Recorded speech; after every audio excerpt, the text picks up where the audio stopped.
One of the most important things you can do as a marketer for your company, for your service business, whatever you're trying to do to stand out in the marketplace, nothing is more important than defining what we call your USP, your unique selling proposition.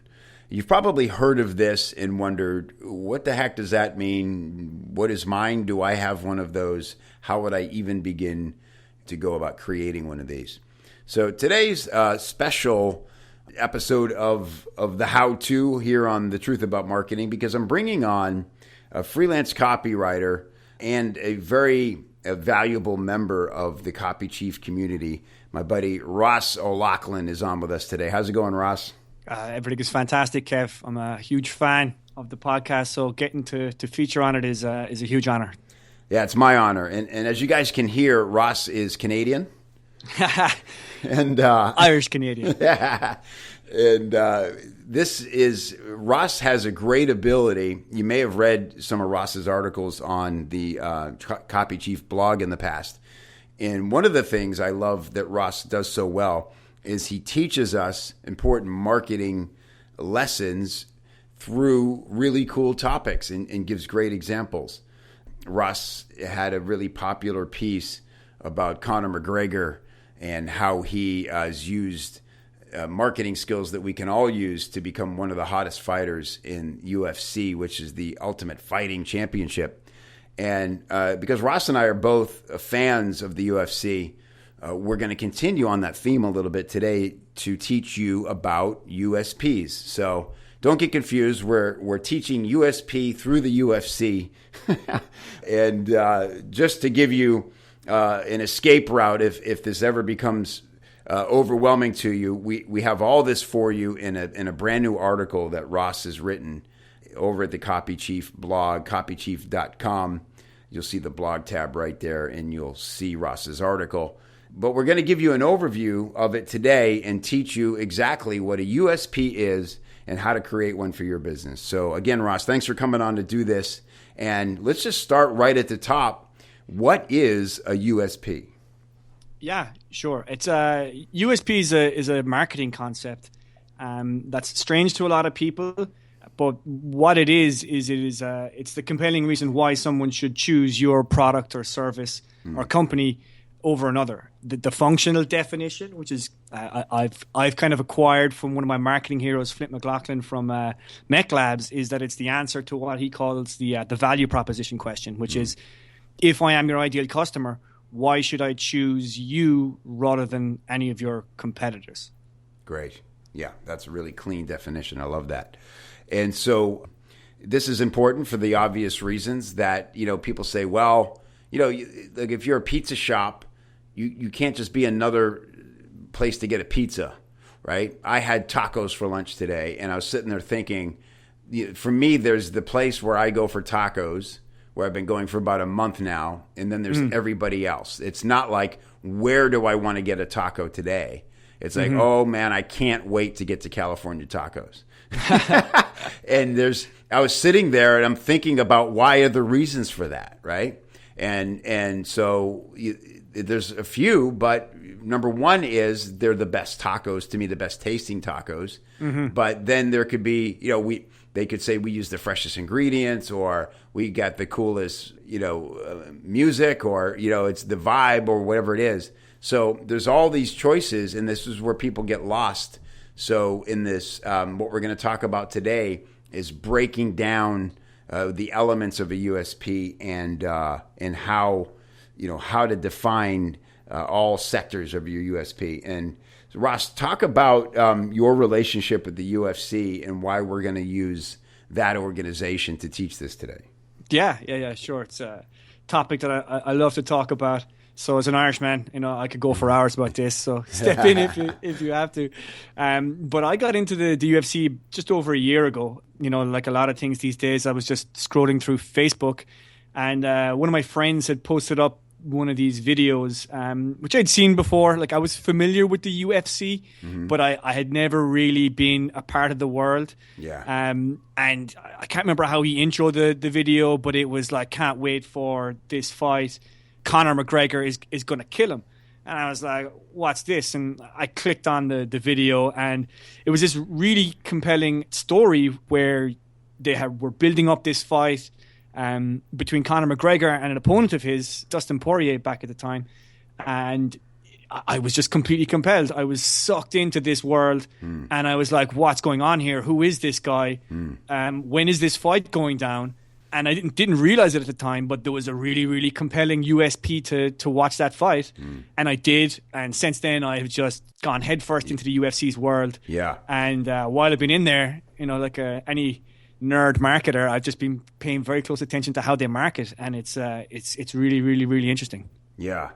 Yeah. And what I love here is that you come in blind to what this is, right? So let's just look at that chain of events real quickly, because there's great lessons in there. Someone you trust posts something and insists that you should care about it, essentially, right? Yeah. And you go, whoa, well, wait a second, I'm left out here. And by the way, for millennials, everybody's always trying to figure out how to influence millennials. That is the number one factor. Is it being talked about, and is this something I'm supposed to know about? So, Ross, you're not a millennial, I don't think. Are you technically? Maybe just a little bit older, but it's the same. It's the same principle. Right. Like I had heard a lot of rumblings and whispers of this Irish UFC fighter, and I had heard his name, but had never really paid attention. But if you go to Ireland at the moment, like Conor McGregor, he's bigger than the president. You know what I mean? Right. He's like the number one celebrity. And it's because he's so very compelling, and he represents Ireland on an international stage by being very, very authentic. You talk a lot about authentic voice, and Conor McGregor sure has an authentic voice, that's for sure. Right. And again, like Ross wrote a whole breakdown of the things Conor does to make himself so compelling, what makes him different from other fighters, and definitely worth a read there. But I love just the simple idea that the reason you clicked was essentially the message you got was, you need to know about this. It's exciting, and if you don't, you're left out, right? So you click on it, and here's the thing about a USP. Because the Ultimate Fighting Championship run by Dana White, which this is, if anybody doesn't know what that is, it's basically a cage fighting. It's what Ronda Rousey does. It's MMA, mixed martial arts. So it's boxing, and it's kickboxing, and it's wrestling and jiu-jitsu. It's everything, all the martial arts, and it's got its own set of rules, and it's very exciting. And I, like you, Ross, sort of sat on the outside of this too. And I don't know, the first couple fights I watched, I was like, because I wasn't sucked in by any particular fighter, I just thought, this seems like a lot of hugging to me. There's a lot of hugging and sweating and bleeding, and I'm not sure I get it, Yeah. And I got really sucked in for two reasons. One is because I go to an MMA gym, and my trainer is a jiu-jitsu trainer, and so he trains MMA fighters. And then it was your article on McGregor that really drew me into McGregor. It was the first time I'd watched video of him, and I was the same. I was like, wow.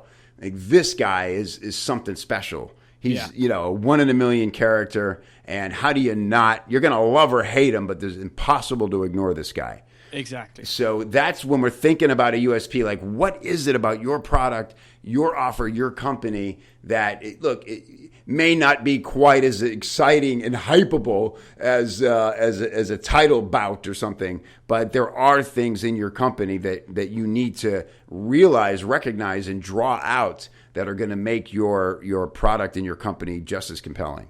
Yeah, absolutely. And that's one thing that the UFC does exceptionally well. And they give you a very, very good reason why you would want to watch their sport over another. Yeah. And it's because it's so very different. And I was exactly the same way as you. When I was first watching it, didn't really get it. And it did take a fighter that I could get behind to start paying a little bit more closer attention to it. And as soon as I did, I was completely sucked in. And to the degree that we could say it's literally changed your life, because you now are practicing jiu-jitsu. Yes. And that's a life-changing event, I would say. Yeah, no, it absolutely is. I didn't really understand the martial arts world, and for any martial artists out there, I still don't. I'm very much a brand spanking new white belt, but it's a really really interesting sport just because it's very cerebral. You know, there's a lot of thinking. Everyone like looks at mixed martial arts or some combat sports, and they think, oh, that's just two brutes going at it. But Yeah. when you look at jiu-jitsu, it's quite different. It has its own USP as in terms of martial arts, Right. and that does it is very very a thinking man sport. Yeah. Right. And then you start to appreciate just the tiniest moves and the littlest things people are doing and how many years of discipline it take to be able to execute a move like that. And just like boxing, they call it the sweet science because there's so much going on behind every punch, every bit of strategy. And so that's the more you know about it, the more compelling it is. So, okay, Ross, back to the marketing lesson here. Talk to us about the 3 types of USPs so we can sort of better understand how we use this to position ourselves and our products.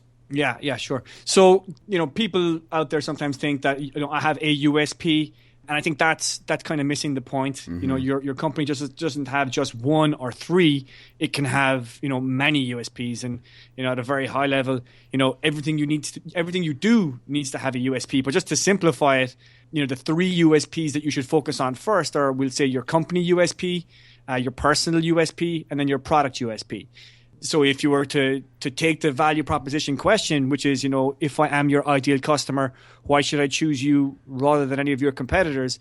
And you frame that in terms of those USPs, it would be, if I'm your ideal customer, why should I choose your company over any others? Mm-hmm. If I am your ideal customer, why should I choose, for example, to learn about marketing and copywriting from Kevin Rogers rather than anyone else out there? Mm-hmm. And then on a product level, if I am your ideal customer, why should I choose, product X over product Y? So those are 3 questions that are, need to be answered. And, if you were to frame those in terms of the UFC, and let's assume that their ideal customer is like a fight fan, just a generic fight fan. Yeah. Applying that question to their world, it would be, if I am a fight fan, why should I watch the UFC rather than any fighting organization out there like HBO boxing or WWE wrestling? Mm-hmm. And then on a personal level, if we were to apply it to their fighters, you would say, if I am a fight fan, why should I watch Conor McGregor rather than any other fighter in the UFC? And then on the product level, let's say their product is the actual fight. If I'm a fight fan, why should I watch, let's say, this upcoming fight with Ronda Rousey versus Holly Holm rather than any other fight out there? And those are like legitimate questions like that the UFC's audience need answering, whether they're directly stating them or not. They'll see the marketing material and they'll say, so what? And if you don't have a compelling answer to those questions, then that's exactly what's going to happen. They're going to say, so what? And they're just going to move over and on to the next thing that comes into their world. Yeah, that's a great breakdown, and this is a great example because it is so cleanly defined. And if you spend a little time looking at the UFC and how they market all 3 of these things, their brand, their fighters, and their fights, you can clearly see the thought that went into these USPs. These are not hidden tactics. You can they may not be labeled, look now for the USP, but you'll see them very clearly when you understand exactly what one is and its purpose. So this is great, Ross. And again, the article is on the blog at copychief.com, how to sell like the UFC, for you to go back and review, because we're covering a lot of stuff here. And so let's carry on. So you're talking about unique, and to me, this is sort of the intimidating aspect of this USP, unique selling proposition. You go, unique, I don't know. I'm just another tire shop. I don't know why it's so different. That's not it's not like you have to be the only person to ever sell a tire. So what exactly is unique? How are we thinking about unique in this terminology, Ross? Yeah, that's like you said, it's one of the most intimidating parts when you start looking at this topic of USPs. And unique is it's a funny word. What does it really mean? Like, a lot of people think I have to come up with something completely original or completely unseen by anyone else out there. And that's not really the case. Like if you look at the UFC and how they would construct USPs for their fights, oftentimes it's the same fighters, but they're just building up the scenarios in new ways. They're combining the elements of their marketing in new appealing ways. And like you talk about this a lot as well, Kev, what really makes someone unique. And, one quality that makes everyone unique is their voice. Like when it comes to marketing and copywriting, I think you were talking with Colin from Cult to Copy on the podcast a while back about, there's no such thing as new marketing information. Right. There's just new ways of presenting it. Right. And that's one factor that you can make what you do unique, which is like how you present things. And I know that's a topic near and dear to your heart, which is, follow your own voice. Yeah, no, it's a great point.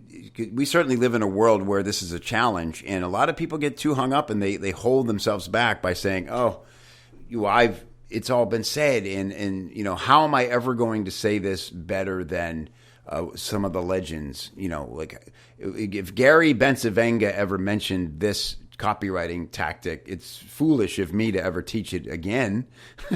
But it's not. It's because there are people out there in the world who will hear the information the first time from you, will resonate with it best the way you teach it, more than they might have anybody you respect more than other people. So everybody just needs to accept that there is something if you're just another tire shop, there's a story behind how you got into tires and why I remember there was a great one when I was growing up, and the guy it was one of these almost like a Crazy Eddie type of character. He'd come on and he was old, like surly guy, and he would just yell into the camera. But his big slogan was, he'd say, "Tires ain't pretty." and he was selling on price, right? So it was a great slogan. It was like nobody cares how your tires look. They need to be affordable and not pop on you, right? And so that was his USP, and that was brilliant. So there's always something there if you're just real about why you got into the business and why someone should choose you. If someone's looking for tires for their Lamborghini, they're not going to go to this guy. But most people just don't want to feel robbed when they buy tires next time, right? Exactly. So that's what we talk about unique, yeah. It's about giving a compelling reason that they don't see anywhere else, right? Like it doesn't have to be completely unique. Like you'll see this a lot in a lot of local markets, right? Like I'm sure, you could have, price, for example, and it's a one valid way you can make your offer unique. But I'm sure somewhere else in the country, someone's got a better price, but that's not available to people locally, right? And in a lot of situations, to be honest, people don't have USPs. There's nothing, unique about them, or at least they haven't discovered what it is yet. Right. But in those situations, that's not a bad thing. It's actually an opportunity because you can identify what is compelling for your market, and then make that your USP. It requires obviously a bit of work for your company, but if you can find something that's compelling and make that your USP, then you're going to be miles ahead of the competition. And one way to get to the heart of this for you as a company owner is talk to your customers. If you're out there hearing and listening to why your customers are telling you they bought from you, then that's really important. That's valuable, right? And sometimes it may be different than what you even intended, because you could start a brand new business and think, okay, let's just say off the top of my head, you open a bar restaurant, right? And you say, okay, our USP is that where we have the best outdoor patio in all of our town. And you go, okay, well, that should be enough. People love to sit on outdoor patios. But people come and they go, man, this salad dressing is like, it keeps me up at night. Like I don't know what you're putting in the salad dressing, but I can't wait to come back and I'm here 3 times a week just for this damn salad dressing. And you go, wow, it's not the porch. It's the salad dressing. And, that's a better USP because you can do more with it. Like if you're going to have like one of the Food Network stars come visit your restaurant, it's not going to be to show off your porch. it's going to be to talk about this salad dressing that people come from miles around for, right? So that's just a off the cuff example of paying attention to what people love about your business and your products. So always essential to be having what I call the dialogue with your prospects and your buyers to really listen to what they care about. Sometimes it's not what you thought it would be. Yeah, exactly. Okay, so let's talk about now, bring this all home using the Ronda Rousey fight. And depending on when you encounter this episode of the podcast here, this may have happened years ago, or it may be coming up in a week or so. I'm conscious of that, but it'll be just as relevant because I think the marketing for this fight will always be accessible, so you can go and have this study. And again, we've got links in, we're showing different aspects of it right in the article that Ross wrote on copychief.com/how to sell like the UFC. So let's talk about Ronda Rousey. Obviously, she is the highest paid, or at least the highest earning fighter in the UFC. Her story is, it's her and McGregor. They're the ones really bringing this brand fresh energy and expanding it out to non-fight fans and drawing a lot of people in. Ronda's story is just incredible. She's very real. She's also, an actress, and she appears in movies. She's a really hip cultural icon right now. And she's also a total badass, and she backs it all. She just so happens to be beautiful, but she is a fighter first, and she really wrecks her opponents very quickly in seconds. She's known for ending fights in mere seconds. And so talk about this upcoming fight against Holly Holm, Ross, and the challenge that the UFC has to create an extra compelling USP for this fight, since Ronda is, every time she fights, she brings probably who knows how many thousands of new viewers and tons of new awareness to the sport. And so they have a big job in front of them to make every fight seem like the biggest one ever. Yeah. So the fight that we're talking about, just to date ourselves here, if people are listening to this from the future, is the fight where she's fighting Holly Holm. It's happening. 193. They count. There's a number on every fight, every UFC fight, which is another smart thing they do. But this is 193.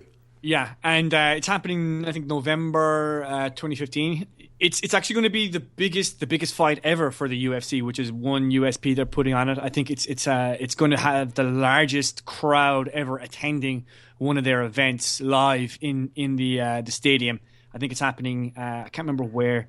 I think it's Australia. Yeah. But the challenge that they have with Ronda is like you said, she finishes her fights fast. Like her last 5 fights, I think they've lasted 3 minutes combined. And for people who don't know how long a UFC fight is, normally they're scheduled for 3 to 5 5-minute rounds. So that's 15 to 25 minutes. So she has finished her last 5 fights in less time than 1 round. She has just obliterated the competition.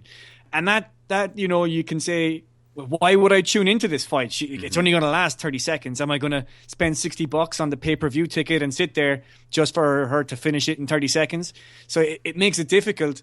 I should say you need a very compelling reason to tune in. You need a USP for that fight. And I think they've done a phenomenal job with the one that they're putting together for Rousey versus Holly Holm. And what they've done is they've positioned the two fighters in a specific way. Like Ronda Rousey, for people who don't know, she's like an Olympian bronze medalist in judo. That was like her first martial art.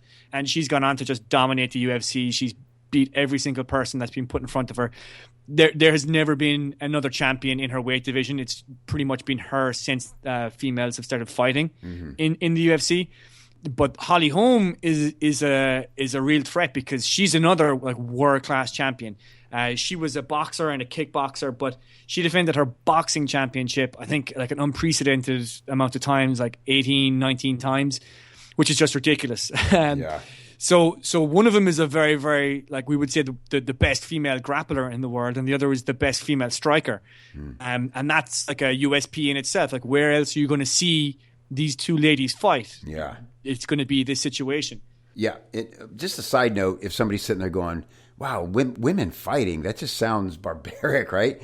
Dana White, who started the UFC, or at least bought it, I don't remember if he started from the ground up, but he is the driving force behind it. Once agreed with you. He told Ronda Rousey, no one wants to see two women punch each other. And he just thought that was not something anybody was interested in. And she kept on him and said, you're wrong. It's a sport and people will want to see this. And sure enough, she was right, to the tune of how many millions of new fans and many, many millions of dollars later. And just to add to the context of what we mean when we say biggest fight, crowd is one thing, but these are pay-per-view events. So it's a $60 fee to watch this fight in HD. And I think for Ronda's last fight and McGregor, I think they went over like 50 million.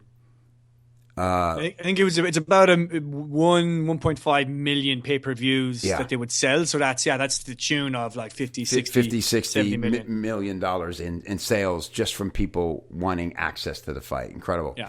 So sorry, Ross, go ahead. And then, we have these two women now. Just interesting how fast it's gone from this like taboo thing to this totally accepted sport. No one's questioning these women pounding each other, bloody noses and faces and broken arms, right? It's just, it still looks beautiful because it's a sport, and you are admiring the effort and the discipline that went into getting that good at it. Yeah, and like you're dead right. Like part of the reason the sport has grown so much is because the UFC has done a phenomenal job with their marketing. Like like mixed martial arts as a sport didn't exist until I think it was the 90s when the first UFC started. But to go back to the Rousey and Holm point, like it is true. Like there is this social perception that women shouldn't fight. Women, that's not their role. And there's a big movement happening at the moment where that's being questioned, and that this is a natural extension of that. And Ronda Rousey's a huge figurehead for it because she went out and she proved Dana White and the world wrong, saying that people do want to see this, and she's a massive star because of it. But both Rousey and Holly Holm went through a large amount of adversity because they chose this path. And they did it when it wasn't cool. They did it when no one was watching. And they had to fight their way through it. And they've had to fight their way to the top. And the way the UFC is positioning the story of this is that it's these two massive champions that are coming together for this one fight. And it's just an extra reason, right? Like you're never going to see this fight again. Yeah. And it's just like the culmination of this movement. It's amazing. And there's an outstanding video that I've included in as part of the article. You can see it, but if you haven't seen it, it sums all that up without saying a word. It's just like pure emotion. It's phenomenal. Yeah. Just titles and video, and I get chills just talking about it. I mean, my daughter's 9 years old, and she is partly due to Ronda Rousey's popularity, and partly because of her big brother. But my kids are both in MMA now, training, and it's been amazing to see their transformation in their personal confidence. They enjoy it like they would enjoy any other sport, and it's so when I watch this video of Ronda and Holly being portrayed as kids and showing sort of the highlights of their life and the adversity they went through, being outcast, being outsiders, being misunderstood by cute boys and their peers and their parents in some cases. It's really compelling. You definitely want to watch this video. And like Ross says, not a word of dialogue, no narration, nothing needs to be explained beyond what you're seeing on the screen. And man, if you can watch this video and not want to see this fight, you're a better person than me, because I can't wait for this fight. And fights just have such an inherent interest because, like any sport, it's going down in real time. Like, that's the thing that sport has, right? And you look at how any game or football game, soccer game, any event, any clash of two opposing forces is exciting because you know the preparation, you know the backstory, you know the bizarre coincidences and twists of fate that have led to this moment. And now it's going down. It's go time. And that's why people sit up on the edge of their seat. And it's like, well, we're literally experiencing history right now. And that's why the Super Bowl is worldwide entertainment for a sport that isn't, right, loved everywhere. But everybody watches the Super Bowl every year. Yeah, it's drama and story, but you don't know how it's going to end, right? You get to live and breathe it as it's unfolding. Yeah, incredible. Awesome. So anything else to add on the Rousey home positioning there, Ross? I know I kind of interrupted. No, I think if people go and watch that video, they'll understand the power of a good USP. That's for sure.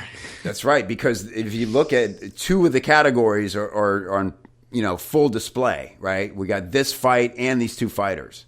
You're seeing the USPs of both those things, and of course it is put on by the UFC, so that's inherent as well.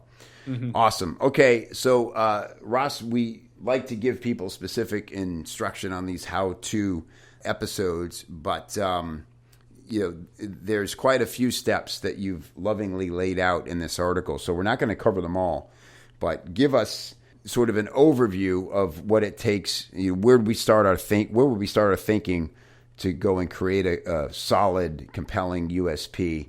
And then I'll just note that, again, come to the article here at copychief.com/how to sell like the UFC, and you'll see Ross's steps laid out in more detail for you there. Yeah, so when it comes to building a USP or crafting one or discovering one, like there's two essential components to it, right? There's appeal and exclusivity. If something's not appealing, no one's going to be interested in it. But if it's not exclusive, they can just get it from somewhere else. So you need to have both of those elements. You can make something exclusive, like Kevin tomorrow could say, all members that sign up for copychief will get, a leopard skin hat. But is that going to be appealing to them? Probably not. Right. So it's about finding the overlap between appeal and exclusivity that gives you the only factor to your business. And as Kev said, there's quite a number of steps. But at a very high level, the first thing you want to do is discover the USP that you have at the moment, whether it's actually very powerful and has both of those elements is not really the point. You just need to uncover what it is that your USP is. And then from there, to strengthen it. You may find that you have the world's best USP, but you just haven't, communicated it properly. Or you may find that you haven't got a very compelling one. But there are certain levers that you can pull that will make it more appealing to your audience and to your market. And you can do that. You can maybe change your offer, change the way you're messaging, change who you're messaging to. The steps, as I said, are outlined in the article. But once you've discovered it and strengthened your USP, the next step is to test it. And that's where the secret sauce is, right? Like it's going to your market and checking, is this compelling for them? And you'll find out very quickly what's working, what's not. But if you're to give the high level action steps, those would be the three that I would look at doing. Yeah, excellent. Thank you so much for this, Ross. It's been a really fun conversation. I hope very useful for all the listeners. You can meet Ross and learn more about Ross at his own website, conversionengineering.co. Ross has an engineering degree and engineering background. He applies that kind of thinking to helping you get higher sales. Again, a brilliant freelance copywriter, super valuable person in my life, very active member of the copychief community. And, of course, you can find Ross links to our article and links to Ross's stuff here at copychief.com at the blog. So thanks a lot, Ross. This was a blast. Appreciate all you do, and we'll do it again. Yeah, thanks a million, Kev. It was a total blast, as you said, and an absolute honor. So cheers. Okay, buddy. Talk soon, man. Bye. Bye. Bye. Bye. Bye.